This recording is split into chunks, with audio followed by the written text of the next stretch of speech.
ಕೇವಲ ಸಭೆಗಳಿಂದ ಈ ಸಮಸ್ಯೆ ಬಗೆಹರಿತದ ಹೇಗೆ ಸರ್? ಸಭೆ ಮಾಡೋದ್ರಿಂದ ಬಗೆಹರಿದಿಲ್ಲ. ನಾವು ಕಳೆದ 8-9 ವರ್ಷಗಳಿಂದಲೂ ಪ್ರತಿಭಟನೆ ಮಾಡ್ತಲೇ ಬಂದಿದ್ದೀವಿ. ಈಗ ಒಂದು ತಿಂಗಳಿಂದ ಈಚೆಗೆ ಸ್ವಲ್ಪ ಸ್ಪೀಡಪ್ ಆಗದೆ. ಹಿಂದೆ ಕೂಡ 2 ಸರಿ ಆನೆಗಳನ್ನ ಹಿಡಿದು ಬೇರೆ ಕಡೆ ತೊಗೊಂಡೋಗ್ಬಿಟ್ಟಿದ್ರು. ಈಗ ಈ ಕಳೆದ 15 ದಿನದ ಈಚೆಗೆ 2 ಆನೆ ಹಿಡಿದು ಬಿಟ್ಟಿದ್ದಾರೆ, ಅದು ಗೊತ್ತಿದೆ. ಹಿಡಿದು ಮೊದಲು ಬಿಟ್ಟಿದ್ದವು ವಾಪಸ್ ಬಂದಿದ್ದವು. ಮತ್ತು ಈಗಾಗಲೇ ಇಲ್ಲಿ ಈ ಭಾಗದಲ್ಲಿ ಬೆಳೆ ಅಂದರೆ ಆನೆಗಳ ಆಹಾರ ಅವುಗಳ ರುಚಿ ಕಂಡಿರೋದ್ರಿಂದ ಮತ್ತೆ ಮತ್ತೆ ಈ ಕಡೆ ದಾಳಿ ಇಡ್ತವೆ. ಇದನ್ನು ನಿಯಂತ್ರಿಸಲಿಕ್ಕೆ ಅರಣ್ಯ ಇಲಾಖೆ ಅಧ್ಯಯನ ಮಾಡಬೇಕು. ಅಧ್ಯಯನ ಮಾಡಿ ಒಂದು ಯಾವ ರೀತಿ ನಾವು ತಡೆ ಹಾಕ್ತೀವಿ ಇವುಗಳನ್ನ, ಅಲ್ಲಿ ಮೇವು ತುಂಬ ಅನುಕೂಲಕರ ರೀತಿ ವಾತಾವರಣನ ಸೃಷ್ಟಿ ಮಾಡ್ತೀವಿ, ಅಗತ್ಯವಾದಂಥ ಹುಲ್ಲುಗಾವಲನ್ನ ಬೆಳೆಸ್ತೀವೋ ಅಥವಾ ಬಿದಿರು ಬೆಳೆಸ್ತೀವೋ ಎಲ್ಲ ಯೋಜನೆಗಳನ್ನ ಕೈಗೆತ್ಕೋಬೇಕು. ಅದಿಲ್ಲದೆ ಹೋದಾಗ ಪ್ರಾಯಶಃ ಈ ಆನೆಗಳ ಕಾಟ ಇದೇ ರೀತಿ ಮುಂದುವರಿತದೆ.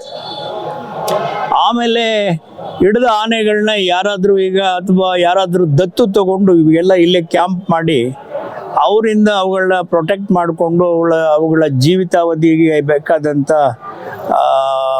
ಹಣದ ಮೂಲವನ್ನು ಹುಡುಕಿಕೊಂಡು ಇಲ್ಲಿ ಪ್ರವಾಸೋದ್ಯಮಕ್ಕೆ ಅನುಕೂಲ ಮಾಡಬೇಕು. ಒಂದು ಆನೆ ಕಾರಿಡಾರ್ ಏನಿದೆಯೋ ಅಥವಾ ಕ್ಯಾಂಪ್ ಅಂತ ಈ ಭಾಗದಲ್ಲಿ ಮಾಡಿದ್ದೇ ಆದರೆ ಸ್ವಲ್ಪ ಸುಧಾರಣೆ ಕಾಣಲಿಕ್ಕೆ ಸಾಧ್ಯ ಇದೆ. ಮತ್ತು ಈಗ ಮುಂದುವರೆದು ಇಲ್ಲಿ ಉಳಿದಿರ್ತಕ್ಕಂಥವು ಈಗ ಹೇಳಿದ್ರು, ಜಿಲ್ಲೆಯಲ್ಲಿ ನಮಗೆ ಬಂದಿರೋ ಮಾಹಿತಿ ಪ್ರಕಾರ 30ಕ್ಕೂ ಹೆಚ್ಚು ಆನೆಗಳು ಇನ್ನೂ ಇಲ್ಲವೆ. ಕನಕಪುರ, ರಾಮನಗರ, ಚನ್ನಪಟ್ಟಣ ಭಾಗ ಎಲ್ಲದಲ್ಲೂ ಕೂಡ 30 ಹೆಚ್ಚಿಗೆ ಇದ್ದಾವೆ. ಇವುಗಳು ಬಿಡಿಯಾಗಿ ಅಲ್ಲಲ್ಲೇ ಗುಂಪವೆ. ಇವುಗಳನ್ನ ಓಡಿಸ್ಬೇಕಾದ್ರೆ ಯಾವ ರೀತಿ ಈಗ ಸಿಬ್ಬಂದಿ ಸಾಲ್ತಾ ಇಲ್ಲ. ETF ಕೇವಲ 24 ಕಾಲಾಳವ್ರೆ. ಆ 24 ಕಾಲಾಳಲ್ಲಿ 2 ಜೀಪ್ ಡ್ರೈವರು, 22 ಜನದಲ್ಲಿ 2 ಟೆಲಿಫೋನ್ ಕೇಳಿಸ್ಕೊಂಡು ಆ ಕಡೆ ಈ ಕಡೆ ಮಾತುಕತೆ ಸಂವಹನ ಮಾಡಲಿಕ್ಕೆ ಇಬ್ಬರಿದ್ದಾರೆ. ಇನ್ನು 20 ಜನ 3 ಗುಂಪಾಗಿ ಸಾತ್ನೂರಲ್ಲೊಂದು 8 ಜನ, ರಾಮನಗರದಲ್ಲಿ 8 ಜನ, ಮತ್ತು ಚನ್ನಪಟ್ಟಣಕ್ಕೊಂದು 6 ಜನ, ಈ ರೀತಿ ನಡೀತಾ ಇದೆ. ಸರ್ಕಾರದ ದುಡ್ಡಿಲ್ವ ಸರ್?